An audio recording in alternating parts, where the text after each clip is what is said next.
Now, when you're trying to find your flips, that's your buying your asset, you're going to have to know your competition because there's a ton of guys out there. Open Door, if you haven't heard of Open Door, you've probably been living under a rock because they do incredible advertising. If you're a current homeowner, they've mailed you something once a week trying to buy your house, um, week after week after week, or you've heard them on television. They're on TV all the time. They have billboards. They have a sales staff that is bar none bigger than I've ever seen. And these guys can put boots on the ground like crazy.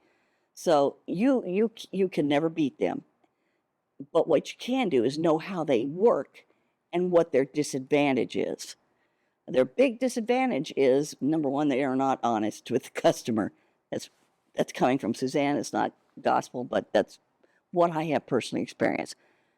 And this is why I say that. If you look in fine print of their contract, which most people don't read, it says that at the end of the time before we close on your house, if we find renovations required or we find anything that needs to be changed or fixed, we will deduct it from the price we offered you for the house. So if I was expecting to get 300,000 for that house, and then they come to closing and say, "Well, I'm sorry, we found this and this and this, and it's $50,000. Now I'm getting 250,000, and I've already moved out of my house. It's the day of closing. What the heck do you do now? You signed a contract. You're pretty much stuck with whatever they're going to give you." Redfin also has a buyout program, so does Zillow. Zillow's is not as they really go after the properties to be able to feed it and market it to realtors, and realtors pay a big dollar amount to get that information. That's what they use it for. It's not for them to buy it themselves.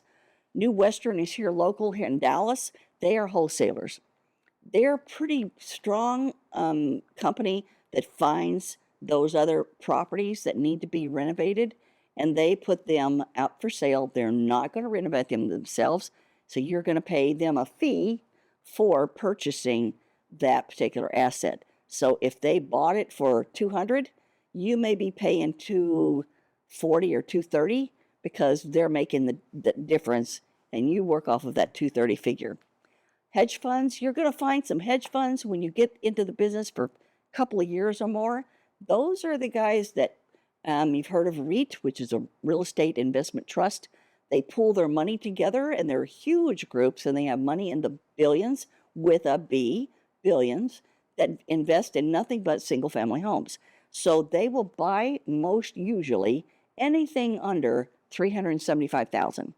So if you fix or buy, fix, and then flip it at 375, a hedge fund will buy it and they take it and pay cash. So it closes within 5 to 7 days. Some can close sooner than that. And then other investors as well will buy your asset, or they are selling their asset. There's those ones I told you about that are at the investors clubs and the different meetings that I go to, and they've gotten themselves in trouble. They haven't been able to renovate the house as quickly as they needed to.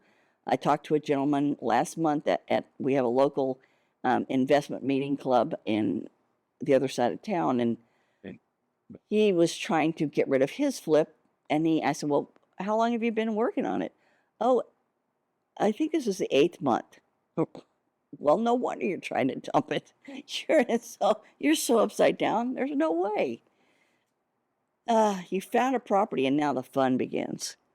So before you bolt out the door, I want you to know whether or not the ARV is going to work for you with that particular purchase of that home. What was ARV? After repair value. Okay. So I have to make sure that, and if I don't have access to multiple listing service, then I have a realtor that does. And she can do what's called a quick CMA. You can do that within 5 minutes, and it's no big deal. So you want to know whether or not you can even make the deal work if you were to purchase it. Secondly, you want to know if it's in an area that you want to work in. There are areas I don't go to. I only work because I'm obviously in Dallas, I only work what's called LBJ and North. And I will go all the way up to Sherman, which is another city close to the border of Oklahoma. But if I have to, and I see something I really just like and want, I will go a little bit south of LBJ, and that's a big freeway and dividing line for our area. But I will not go out to the east. It's just not an area I cover. I don't have subcontractors that will go out that far. I don't have all of the things I need to be able to handle that. And I won't go into what's called Tarrant County, which is Fort Worth, because again, I don't have the subcontractors that work that base.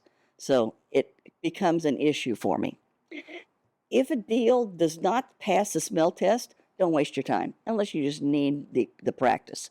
I don't, but you might for a few of them, but you'll get into it real quick and know that I didn't need to waste my time doing that. I try to make sure if it's one I really want or I'm thinking I'm wanting, then I will set up a time that my contractor meet me at the house and we walk it together. And he can flat out tell me, yeah, this is a good deal, or no, I think you need to be doing this and this. This is how much that's probably going to cost. You have a foundation problem here. He's going to point that out. Your roof is in trouble. All sorts of different things that contractors are going to know if you don't. Okay? After you do a few job blocks, you're going to learn how to notice what are budget busts. Those are huge. Your quickest budget bust things to notice are going to be roofs, foundations. If you've got any kind of a sagging in a floor, it may be a subfloor that is destroyed, and that's from a 2-story house. That can be very pricey. So those are big things you want to look for. And when you're walking a house, I show everybody how to look for those triggers so that you don't fall into that trap. The next thing I do take, if I've gotten to the point where I think, yep, I'm going to buy this house, I take my home inspector. I made a deal with a local guy. All the realtors use them, all for their buyers. I made a deal with a home inspector. Usually they'll cost you about $500, but my guy cost me $325. That's because I give him enough work that, okay, he's willing to do a deal. And I don't expect this long report. All I want are the basic things. What appliances work? What plumbing fixtures are working? Is the HVAC leaking? Am I having issues with anything going on with the electrical panel? He can tell me those things that are big budget issues. Okay, so that's what my home inspector is for.